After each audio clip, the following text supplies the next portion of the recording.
વડોદરા શહેરના મકરપુરા વિસ્તારમાં આવેલ કટારિયા શોરૂમમાં વહેલી સવારે આગ લાગી હતી।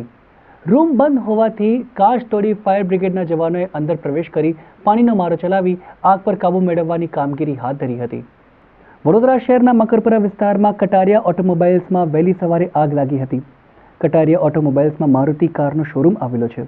શોરૂમના પહેલા અને ત્રીજા માટે આગ લાગતા અફરાતફરી મચી ગઈ હતી।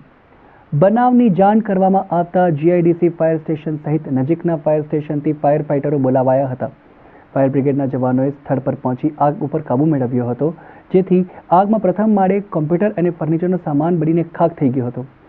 આગની ઘટનામાં મોટું નુકસાન થયું હોવાની ભીતિ સેવાઈ રહી છે। સદનસીબે આગની ઘટનામાં કોઈ જાનહાનિ નહીં થતા તંત્રએ રાહતનો દમ લીધો હતો।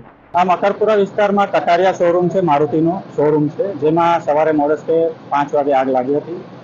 આગ લાગતા જ તુરંત જ ઘટના સ્થળે જીઆઈડીસી ફાયર સ્ટેશનના કર્મચારીઓ પહોંચી ગયા છે। સાથે સાથે નજીકના બીજા ફાયર સ્ટેશનથી પણ કર્મચારીઓને બોલાવી લીધા વાહનો સાથે આગ બુઝાવવાની પ્રક્રિયા ચાલુ છે। હાલ આગ જે છે ફર્સ્ટ ફ્લોર પર છે અને ત્રીજા માળે ટોપ ફ્લોર પર છે। તો એ જે ફાયર ફાઇટિંગ આગ બુઝાવવાની પ્રક્રિયા ચાલુ। રેસ્ક્યુમાં રાત્રિના સમયે 5 વાગે આગ હતી એટલે એવું કોઈ રેસ્ક્યુ નથી કર્યું, ફક્ત આગ જ હતી અને ફાયર ફાઇટિંગની સુવિધાઓ છે।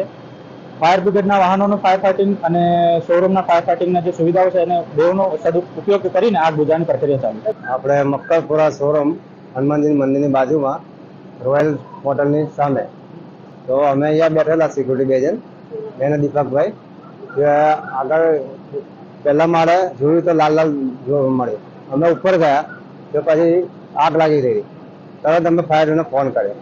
પછી પેલા લોકો રાત્રે ઉઠાવવા ગયા ઉપર ત્રીજા માળે, એ લોકોને ગોટાળા થઈ ગયેલા બધા, એ લોકોને ઉઠાવીને બધા નીચે બધાને બોલાયા।